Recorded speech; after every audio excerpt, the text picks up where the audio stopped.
Hi guys, welcome back. If you are new here, my name is Erica and I'm a first year dental student at USC. And today's video is going to be about PBL and my thoughts on PBL. So if you're interviewing at USC and have heard of PBL or are just interested in USC dental school in general, take everything I say with a grain of salt because I am just one person and these are my thoughts and my opinions that I've created from my experiences. So the first thing that I'm going to talk about is just what's PBL in general. PBL stands for problem-based learning. And at USC Dental School, instead of having lectures to teach us our science courses, we have PBL. So we meet up with a group of 8 students and a faculty. The faculty can either be a professor who has a PhD, a medical doctor, or a dentist, so it really varies on their scope of knowledge. But we discuss a case, a patient case, with the 8 students as well, and then we come up with facts, ideas, and learning needs, and then we go home and research our learning need, and then go back to PBL the next time we meet and then present our learning needs or like just discuss what we learned in front of the 7 other students, and they do the same with their learning needs. So then we kind of learn from each other, and then we open up a new part of the case and continue to learn more about our patient. It might sound a little bit confusing right now, but if you do end up coming to USC, they'll teach you how the PBL process works, so you really will be okay. What do I think about PBL? All right, what do I think about it? I think it's all right. I kind of like it. I don't think it's all that bad. I will tell you some of the downsides a little bit later in this video, but for right now, I'll just tell you the good things about it.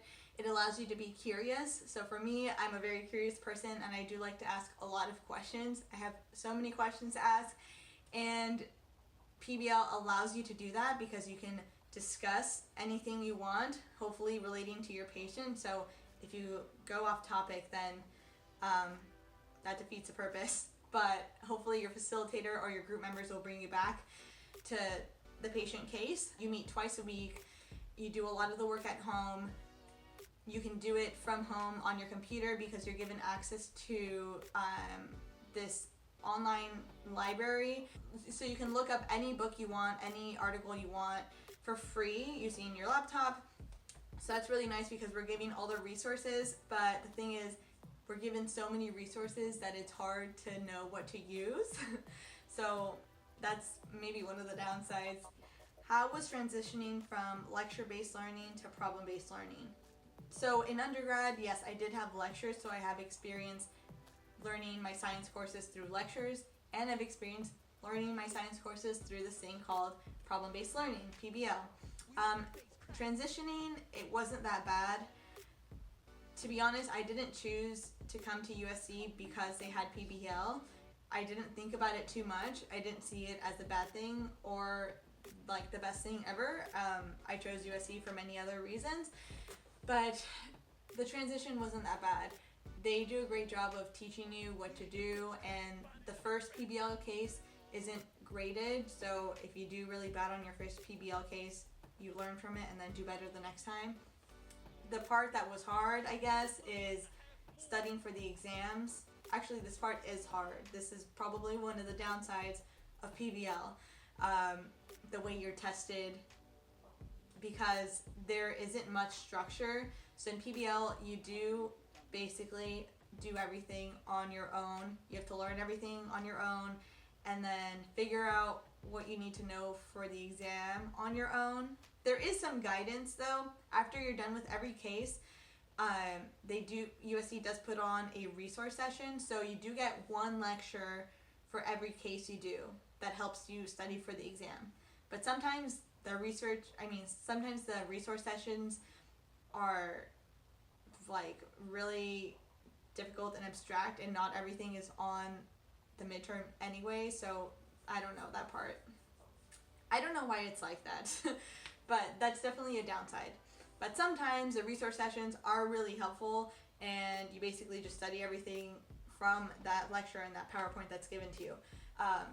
but of course you always have to do some of the studying on your own, and you have to use Google, and you have to use books that you find, and just a lot of times just hope for the best and hope that you're studying the right things. How are exams in PBL? So we do still have to get tested on the science material that we learn. So for PBL, we have to take 3 exams during finals and midterms week. The first one is called MCQ, multiple choice question exam. The second one is COMBA, which stands for computer based objective test. This test is basically just a bunch of pictures and you just have to do a bunch of labeling. And then the last test is called triple jump, also known as T3. So in this last test, you have to give an oral presentation on a PBL case, basically all on your own. So I'll talk about MCQ first. When you do your PBL case, you learn about a bunch of different stuff. I'm going to give you some examples. So I've learned about the liver, I've learned about the lymph nodes, the kidneys, the spleen, different types of mucosa, epidermis, skin cancer. I've learned about so many things through PBL, and then when we take our exams, we're kind of expected to know everything. So that's a huge downside because there's not enough time to learn everything. Or maybe I'm just doing it wrong. I could just be doing it wrong, but I don't know. So when I took my last MCQ exam, I was taking it and I was like, wow, I was studying the wrong things. So that's something I wish we had more guidance, and so we can study the correct things. For COMPA, it's basically the same things, just in picture form. So you could be given a picture of the liver and you have to label like every part of the liver, or it'll say, what is the function of this cell in the liver, or what innervates this. Just, it can be like anatomy questions or physiology questions. It can basically be anything. They could even give you like a patient, like a picture of a patient, and just like ask you a bunch of questions. So yeah, you would study for it the same way, by using books, by looking up a bunch of pictures on Google. You can also try asking your facilitator, like, what do you think we should know? They might lead you in the correct direction. So the other exam, called T3, you take during midterms and finals week. So this part of the exam involves 3 different steps. The first part of this exam is you go into a room, usually in the afternoon around 4 p.m., and you have an hour to look over this patient case and basically dissect it. You write down the facts of the case, you come up with ideas, something that could be going on with the patient, and then you come up with learning needs, so things that you need to learn more about in order to learn more about your case. So you have 1 hour to do that. You turn in your like ideas and learning needs and facts, and then you go home, and you have to do your research overnight basically. So this is usually done around 4 p.m. so you have until the next day, 9 a.m. I usually go to sleep around 2 a.m. because I'm still up researching all these things, because it's hard because you have to do it all in one night, and the patient cases that you get are really complicated, but the goal of T3 is just for the facilitators to know what your thought process is like if you are connecting everything in the patient case together instead of diagnosing. As long as you talk about why you got to where you got to, you should be fine. So then the last part of the T3 is the presentation. You have to give an oral presentation in front of 2 faculty, so they can either be dentists, doctors, medical doctors, because dentists are also doctors, or someone with a PhD. So it varies, and this part is very intimidating because when you get there at like 9 a.m., 10 a.m. the next day, you feel like you don't know anything because you haven't slept and you tried your best, but you just forgot everything, or at least that's how I feel when I'm about to present. But most of the time it turns out fine. You just do it. Every time I'm done with T3, I'm always surprised that I just did that. I can't believe I just presented things that I looked up last night in front of 2 doctors. That's just always super mind-blowing to me. Some people are worried that they're not going to do well in PBL, or that it's hard to get an A in PBL.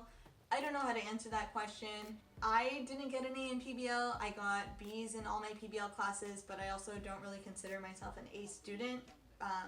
Based on like my history, I didn't really get too many A's. So hopefully that makes you feel better, because I think you can get an A, and I know a lot of other students have gotten A's. So I guess if I had to answer that question, if you work hard, I don't think it's hard to get an A. And then same goes for the exams. If everyone does terribly in the exams, then the exam is going to get curved. Everyone thinks that we don't have any lectures at all here. We do have lectures for our clinical courses. We just don't have lectures for science courses. So I had 2 clinical courses this trimester, which were operative and aesthetic dentistry and dental morphology and aesthetics class, and both of those came with a lab. But we did have lectures for those classes, and we do study from the lectures and take exams for those 2 classes by using the lecture slides. So it's not all on your own, only for the science courses. Alright, so I think that basically covered everything that I wanted to talk about. If you have any other questions, please leave them down in the comments below. I want to make this a platform for you guys to discuss any topics. The main reason I made this video was because when I was applying to dental schools, or when I was interviewing at dental schools, I didn't know anyone at all who went to USC or anyone who graduated from USC, so I basically didn't ask anyone questions about PBL because I didn't know anyone. But now you guys virtually know someone, or can ask comments down below, and maybe somebody else who's also done the process can answer your questions. Alright, so I hope this video was helpful. See you guys next time. Bye.